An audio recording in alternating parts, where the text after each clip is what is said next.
Alright, so para sa ating chikahang pangkalusugan ngayong umaga, nafe-feel na natin ang init ng panahon ngayong summer vacation natin. Kaya naman, iilang mga lugar dito sa Bicol region ay kasali sa top 10 na pinakamainit sa buong Pilipinas these past few weeks. Kaya naman dapat alamin natin kung ano ang maaaring mangyari pag tayo ay ma-expose sa sobrang init. Kaya kasama natin ngayong umaga mula sa Department of Health Bicol Center for Health Development, si Dr. Monre Isaiah Mancillo. So magandang umaga.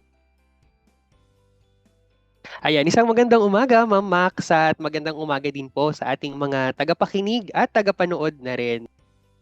Yes, so kumusta naman kayo, Doc Mo? Nafe-feel niyo rin po ba yung tapang ng init ngayon? Oo nga, Ma'am Max, ramdam na ramdam natin ngayon, no? Napakainit. Lalo na kapag tanghali at yung early nung hapon, napakainit talaga. Kaya actually, mas maganda talagang mapag-usapan natin itong topic natin ngayong umaga. Yes, so Doc, ano nga ba ang maaaring mangyari sa isang tao kapag sila ay na-expose sa sobrang init na paligid sa matagal na panahon?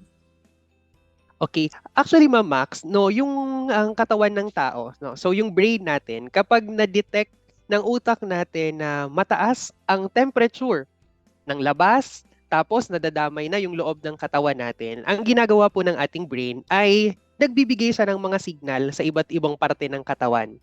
So, una na po dyan, magbibigay po siya ng signal papunta po sa ating pong balat, no? So, yung sa balat po natin, di ba, napansin nyo, ngayong mainit yung ating panahon, lagi tayong pawisin. Di ba, napakabilis natin pawisin. Yan po ay isang normal na reaksyon ng ating katawan.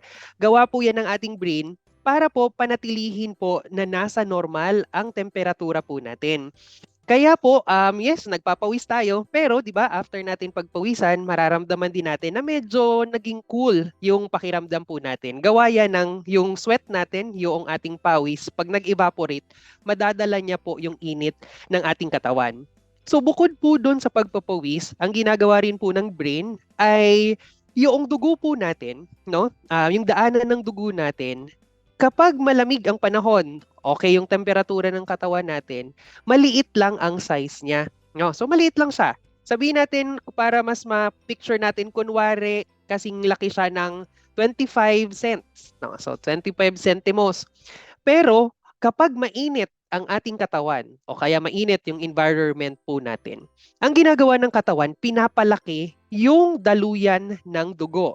So mula po sa 25 cents, sabihin natin lalaki yan sa 1 peso. So dahil 1 peso na po siya, ang nang ginagawa din po nun, mas mabilis na aalis ng ating katawan yung init.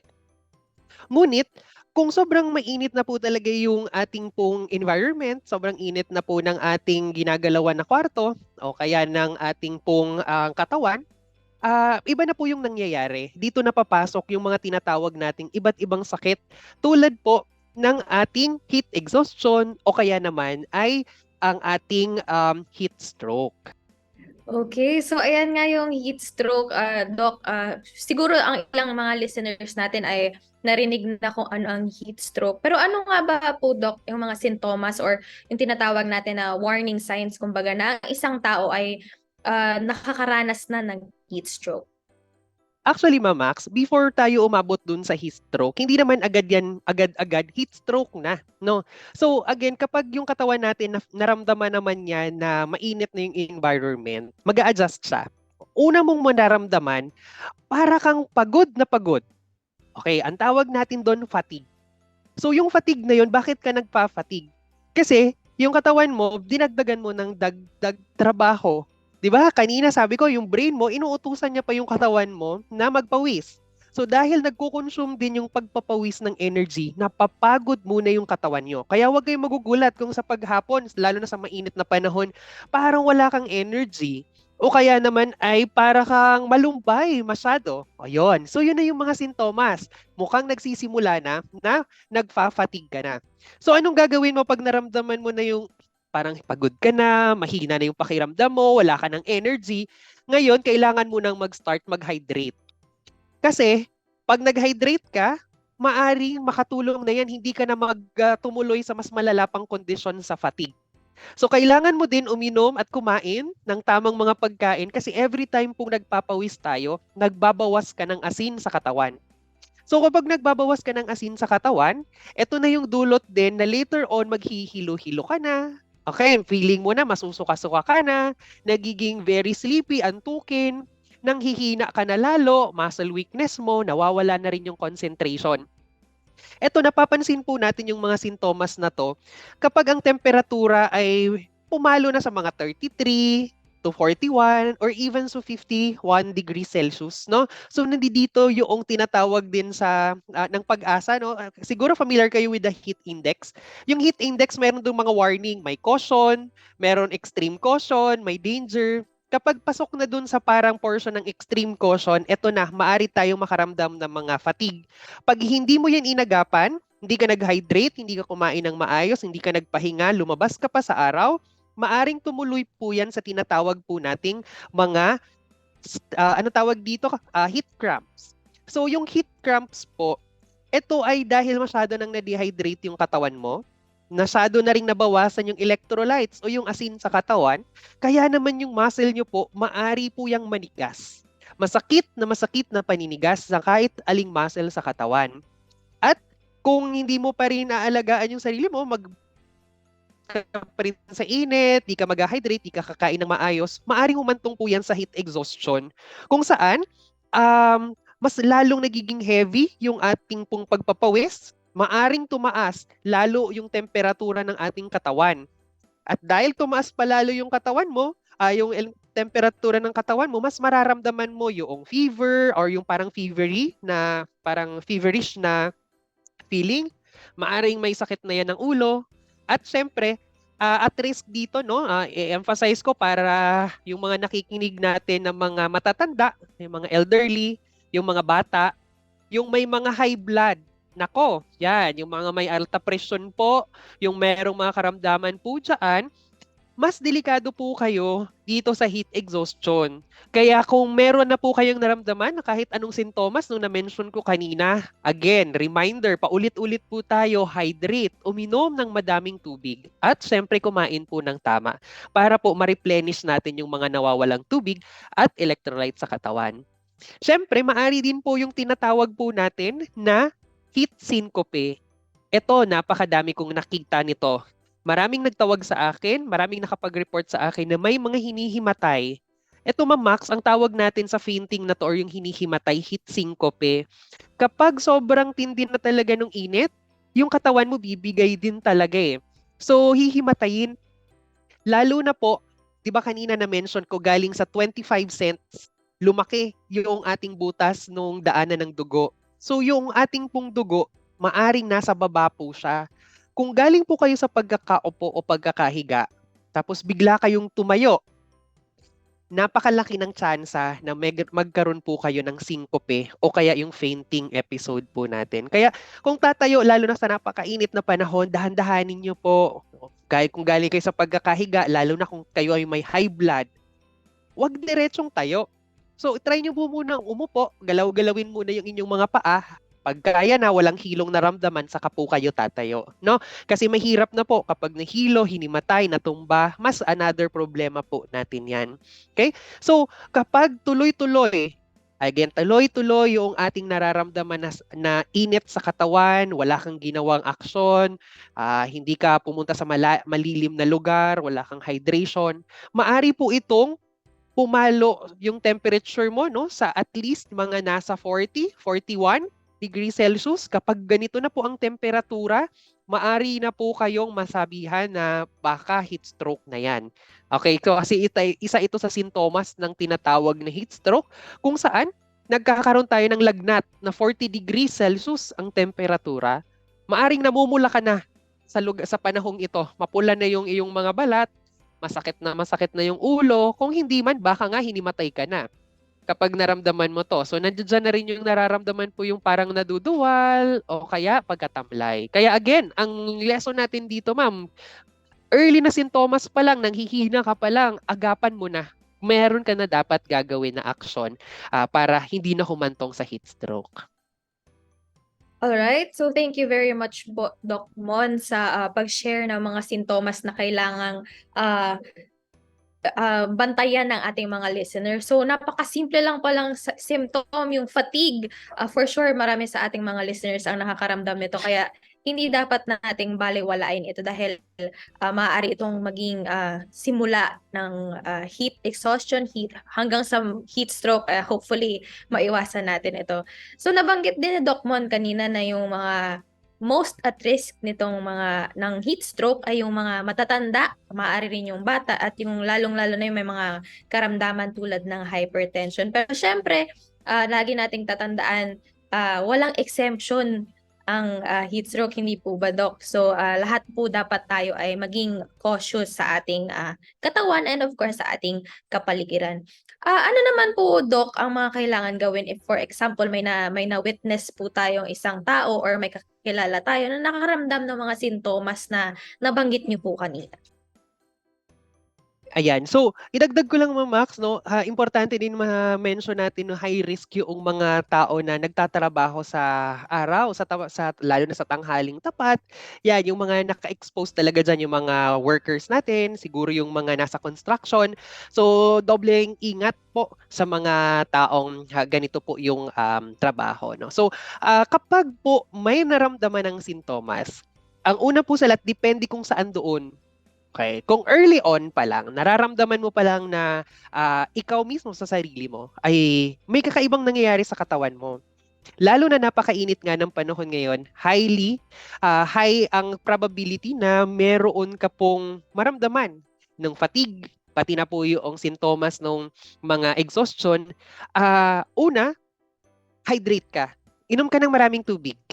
Kung dati ay enough na sa'yo yung mga 8 glasses, ako personally, hindi na enough ngayon ang 8 glasses of water. Talagang mukhang kaya ko atang magdoble ng number of glasses sa mga panahon na ngayon. So bukod po dyan, again, check nyo pa rin po, no, kung meron po kayong ibang sintomas, kung meron, check. Like for example, nahilo, check mo yung blood sugar mo kung ikaw naman ay diabetic talaga. Kasi baka papunta na yan doon sa paglala ng ating mga sintomas. Kung ibang tao naman po yung nakita ninyong may sintomas, dapat alalayan po natin sila lalo na kung yung mga hinimatay, no? Ang unang gagawin, ang una sa lahat po, kapag nakita nyo yan sa mainit ang environment, kailangan maalis po natin yan dyan. So kung nasa tapat yan ng naka-expose sa araw, dapat hanap po tayo ng isang malamig o makalimlim na lugar. Ilipat natin yung pasyente natin. Pagkatapos po, importante, again, ang kalaban natin dito ay mainit na katawan. So papaano mo yung tutulungan? Ang damit po kasi nakakatulong yan sa pagpapainit pa ng katawan natin. Kasi instead na lalabas na yung init, nako, iikot pa yan dyan sa loob ng damit natin. Okay, so kailangan kung po pwede, tanggalin nyo po yung mga po pwedeng tanggalin ng damit. Okay, para yung skin ma-expose at yung exposed skin, mas lalabas po doon yung ating init, no? Bukod po dyan, kung meron lang naman po kayong malamig na tubig, o kaya naman ay yelo, ilagay nyo na po yan sa mga singit-singit ng ating katawan, sa ating pong mga kilikili, sa batok, okay, sa singit, at sa kung ano man pong exposed na parte ng katawan. The reason is, gusto natin immediately mapababa ang temperatura ng katawan. Kasi kapag hindi po natin napababa ang temperatura ng katawan, ang mangyayari po ay maaring masira yung mga muscles, pati yung internal organs natin. Kaya kailangan agapan po natin, palamigin agad ang katawan kung alam natin na masyado na siyang mainit. Kung meron pong electric fan, may pamaypay, then maari po itong makatulong. Kadalasan sa nakikita ko po na pag may mga hinihimatay dahil sa heat syncope, kinukumpulan pa ng mga tao kasi nakikiusyoso. Kapag nagkumpulan pa po kasi yung mga tao, ang tendency ay kumukonti yung hangin na nagsisirculate, mas lalong umiinit yung ating pong malapit dun sa pasyente. So important po na maganda pa rin yung ating pong circulation. So wag niyo pong kukumpulan. Hayaan niyo po na mag-circulate yung hangin po doon. Okay? So after po nito, wag kakalimutan na ang kahit alin man sa mga sintomas na ito, lalo na yung ating pong heat exhaustion, pati na po ang ating heat stroke ay isa pong medical emergency, no? So kailangan po madala po natin yan agad sa pinakamalapit na hospital. Pero uunahin niyo po muna yung mga nauna kong sinabi na steps. So maari po munang ilagay sa mas malilim or makulimlim na lugar. Lalagyan po ng malamig na yelo or tubig yung katawan, tatanggalin yung mga po pwedeng tanggalin na damit. Tapos wag niyo pong iiwanan yung pasyente habang inaantay po natin na rumisponde naman po ang ating medical team. Mhm. Okay, so thank you very much po, Doc. Sana maraming napulot doon ang ating mga tagapakinig dahil unfortunately, sobrang init nga po talaga ng panahon. Maaaring mangyari po talaga ang mga karamdaman tulad ng heat stroke or kahit heat fatigue at heat exhaustion. So, Doc, kung kunyari ang isang tao ay nakaranas na ng heat stroke, may permanent effects po ba ito sa kanilang katawan? Depende po no kung naagapan ba siya, no. So kung naagapan naman po ang ating mga sintomas kahit ng heat stroke po yan, kung wala namang damage sa mga internal organs natin, di maaari po yan mag-recover pa. However po kasi ang katawan natin, 'di ba? Normal natin ilan ba? Mga 37.5 nga sinasabi natin, parang may sinat na, 'di ba? Nag 38, masama na yung pakiramdam natin. Isipin mo, umabot ka pa ng 40 degrees Celsius. So, yung internal organs din natin diyan, maari na rin yang naiinit. So kapag nainit na po yung cells ng katawan natin, syempre mapapaso, masisira, magkakaroon ng damage. Sa katunayan yan, kung yung muscles natin nasira, lalo na yung mga exposed, nagtatrabaho sa initan ng araw, kapag yung kanilang muscles, ginamit ng ginamit, no? Ang nangyayari sa kanila, ang permanent damage na nangyayari, nasisira yung bato. Okay. Kasi maaaring magkaroon ng tinatawag din natin ng rhabdomyolysis kung saan yung muscle nasisira, nagbi-breakdown. Ang nakikita ng mga pasyente na mayroong ganyan, biglang yung ihi nagiging parang tsaa, parang cola yung color, ganun ka-dark yung color ng ihi nila. So, ibig sabihin, nagkakaroon na talaga ng damage sa loob ng katawan. At kapag tuloy-tuloy yung nangyaring damage sa katawan, actually, humahantong talaga ito sa pagkamatay. Kaya, ang lesson, prevention is better than cure. Diba? So, i-prevent mo na umabot ka doon sa portion ng heat stroke kasi alam mo na hindi ka naman bigla-biglang mag-heat stroke lamang. May mararamdaman ka munang mga sintomas, stroke. At kapag naramdaman mo na yung mga sintomas, fatigue pa nga lang, kailangan mo nang agapan yan. Nang sa gayon, ay mapahaba pa natin ang inyong buhay, di ba? Okay, so nabanggit mo na nga, Doc, na prevention is better than cure. So kanina may mga nabanggit na kayong paraan kung paano maiwasan ang heat fatigue pa lang, more so sa heat stroke. So may iba pa po ba kayong advice kung paano maiwasan ang heat stroke? Ang recommendation ko po, no, ngayon meron na tayong siyensya, di ba? Meron na tayong science. Kaya nang makapag-predict, ibig sabihin, kaya nang masabi, ano yung tsansa, ano yung temperatura sa labas pag lumabas ka. So ako, over the weekend, ang ginawa ko, nag-check ako actually ng heat index. Meron dong 5-day forecast ng heat index ang ating Pag-asa DOST. I-check mo to. Kung lalabas ka, i-check mo muna to. I-assess mo, pag lumabas ba ako, anong mangyayari sa akin? Kasi kung hindi lang naman importante yung paglabas ninyo, then better i-postpone mo na yan to a later time of the day. It's either very early of the time of the day or late part ng araw.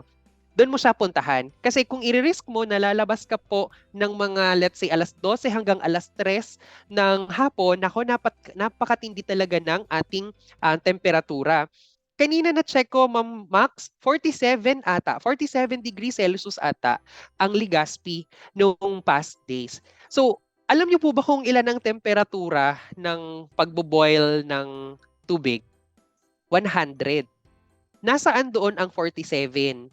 Almost kalahati.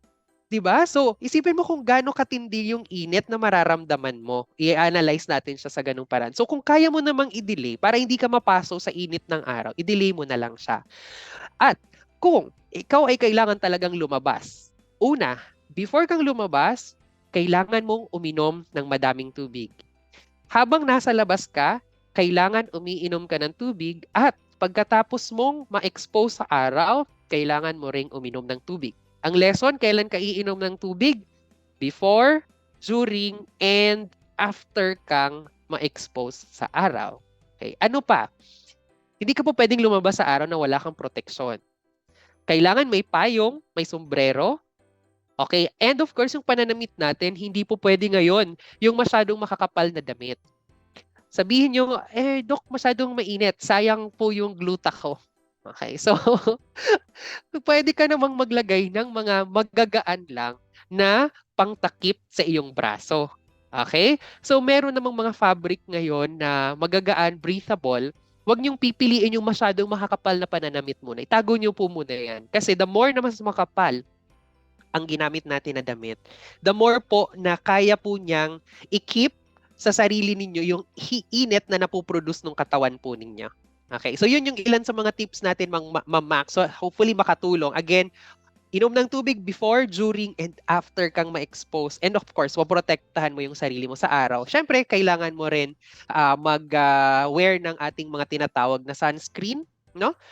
Para hindi lang para sa heat stroke, kundi para maalagaan mo na rin yung iyong balat kasi maari ka pa ring ma-expose sa possible cancer naman kapag sobra kang na-expose sa araw. Okay, so thank you very much po, Doc, sa mga tips. So sana mag-enjoy ang ating mga kasamahan or mga listeners ng ating programa ngayon. I-enjoy nila ang kanilang summer ngayong tag-init. Pero syempre, alagaan ang kalusugan through your advice po, Doc. So maraming salamat po ulit, Doc Mon, sa inyong time at sa pag-share ng inyong information. Ano po ang inyong mensahe para sa ating mga tagapakinig ngayon? Okay. So, ang una po, kailangan po alam natin kung ano ang tamang impormasyon patungkol po dito sa ating heat stroke. So, again, maraming salamat po dahil nabigyan po kami ng oportunidad para ma-share yung kaalaman na to. At nakikiusap po tayo sa mga tagapakinig na sana po ibahagi din po nila yung bagong kaalaman na ito sa kani-kanila pong mga kakilala, kamag-anak, or anak, sa lahat ng mga miyembro ng society. Kasi again, prevention is better than cure, pero before ka mag-prevent, kailangan alam mo kung para saan at bakit at yung mga tanong para bakit kailangan mong mag-prevent, di ba? Bukod po dito, ayan, summertime, matagal-tagal tayong hindi nakalabas, naka-enjoy ng summer.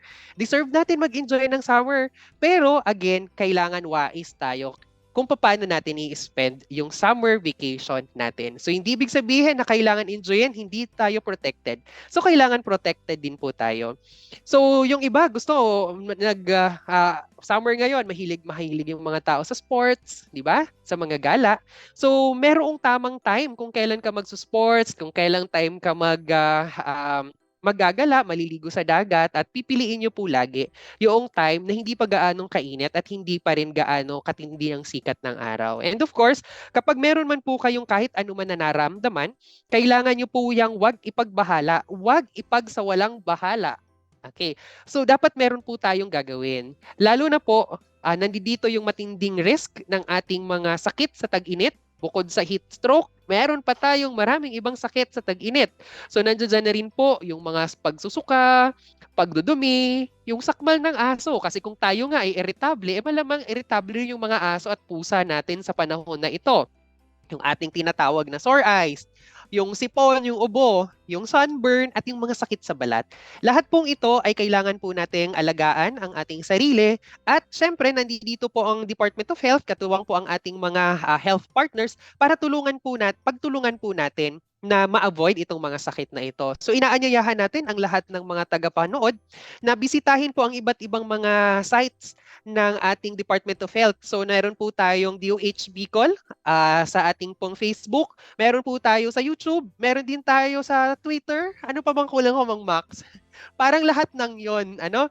So actually meron din tayong ina-upload na mga lectures doon sa mga social media sites na yon. Doon niyo po kunin yung tamang impormasyon. And of course, siyempre makinig din po kayo dito sa mga radio stations na nag-i-air ng ating pong mga programa sa Department of Health. So yun po, again, Maraming salamat po sa lahat ng mga taga Bicol at mga Bicolano at mga Bicolana. And let us all keep safe, enjoy the summer as safe as possible. Maraming salamat po. Alright, so once again, maraming salamat kay Dr. Monry Aisaya Mansilla ng DOH Bicol CHD sa pag-share ng kanyang mga tips kung paano may iwasan ng heat stroke, lalong-lalo na ngayon na tag-init. So yan po ang ating naging chikahan. Let us all enjoy and stay healthy ngayong tag-init.